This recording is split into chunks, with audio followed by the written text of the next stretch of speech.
Move that just a little bit. I don't even know. I'm so bad at recording myself talk. Hi everybody. This is Mercy from the Solo family. I am gonna try to attempt to tell you guys a story, or I guess a testimony of what happened when we went to the Dragon Temple. Okay, I need to look at my notes.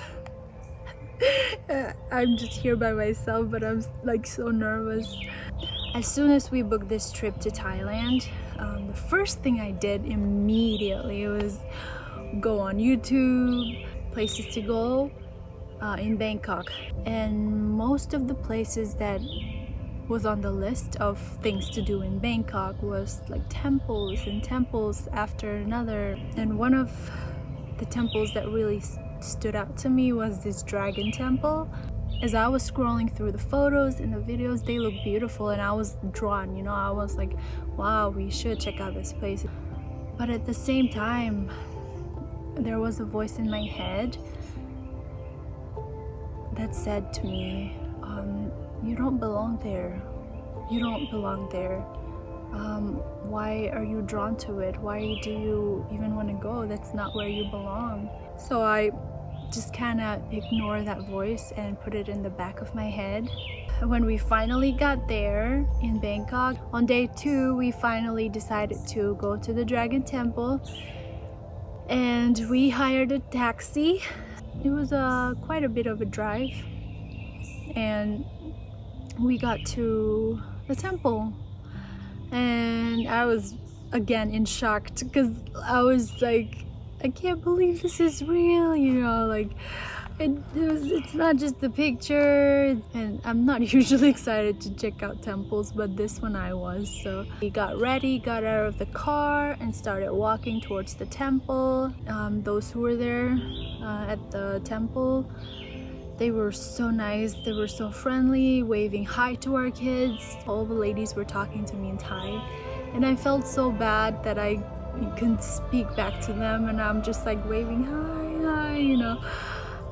But they were so nice. They were playing with our girls, interacting with them, so that was really cool.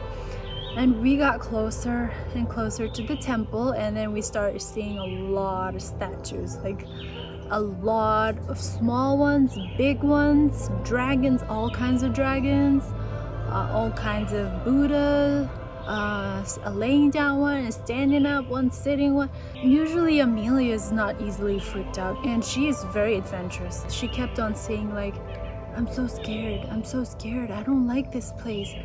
The statues are making me weird. That was the first time hearing her say things like that. And I mean, she didn't say all of those things at once. She kind of like said one sentence, or she just like makes but we were just kind of like, oh, it's okay, don't be scared, like it's nothing, they can't do anything, they're statues. Like we were just like, you know, I guess we were just determined to check out this place because we drove all the way out there for an hour, and we were, you know, excited. We were just excited to check it out. And then there were 3 times when we had a scare with sounds. The first scare was when we were just hanging out. Even before we entered the temple, we were just hanging out outside. It was so nice and peaceful, and all of a sudden this, I guess there was I don't know, a sound testing or something, but it like blew up really loud.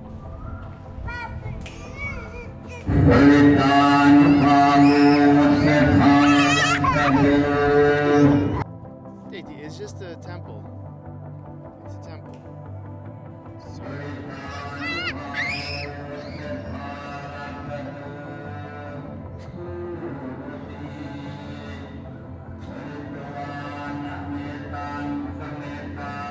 It scared the girls so bad, they both came running to me at once. It scared me too. The second scare was when we decided to go inside and see if we can get up to the top. So we got in, and as we were heading up to the stairs, as soon as we stepped on the top, this little speaker Like it just busted out some words in Thai and we couldn't understand, obviously. Let's go in quietly. Well, actually, it's probably because it's gonna be loud if you talk in there. That kind of scared us again, and it was a little more creepy because it's not just the guy saying something in Thai, but it was also like all these different sound or noises that came out of that speaker too.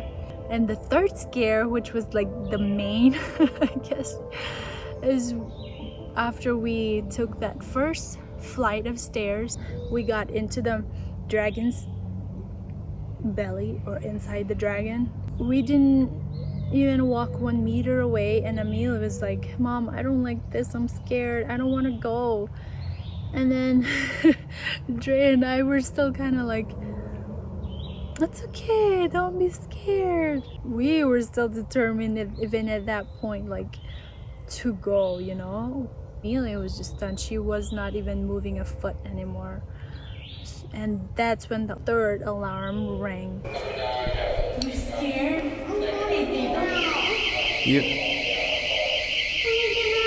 You want to get out?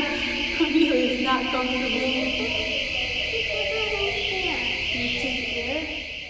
I think it was the scariest of them all because the tunnel itself was already kind of creepy looking. Towards the tail, it was dark and pitch black. Then the alarm went off and it just kept on going and going, and that was like, we're done, you know. Amelia was like, "I'm done, I want to get out of here." So we're like, okay, we're not gonna force her. And so we decided to get out of the dragon. At first I was a little, you know, disappointed. Not at Amelia or anything, but I was just disappointed that it didn't turn out like I wished. I guess it didn't turn out like how I envisioned. I wanted to check it out, like, yeah. But as we were getting out of the temple, something was bothering me too. There was like this nudge inside of me too, where, you know, I fully didn't feel 100% good while I was there. And then I remembered the voice I heard when I was thinking of visiting these temples and the dragon temple, and the voice that said to me, "You don't belong there." It just hit me, and I was like, oh my gosh, like that's what it was. God was telling me, speaking to me so clearly, and I was just ignoring it. And he I guess used my daughter to get to me, to remind me that we don't belong there. And so I felt so stupid for not listening to God.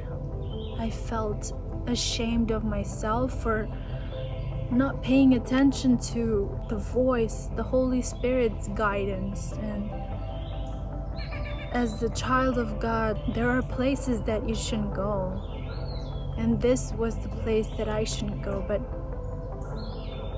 I failed to listen to God. I failed to listen to the Holy Spirit talking to me, and I was ashamed. I should have listened to what God was saying, but I didn't. And I was determined to do it my way, and so God let me do it my way.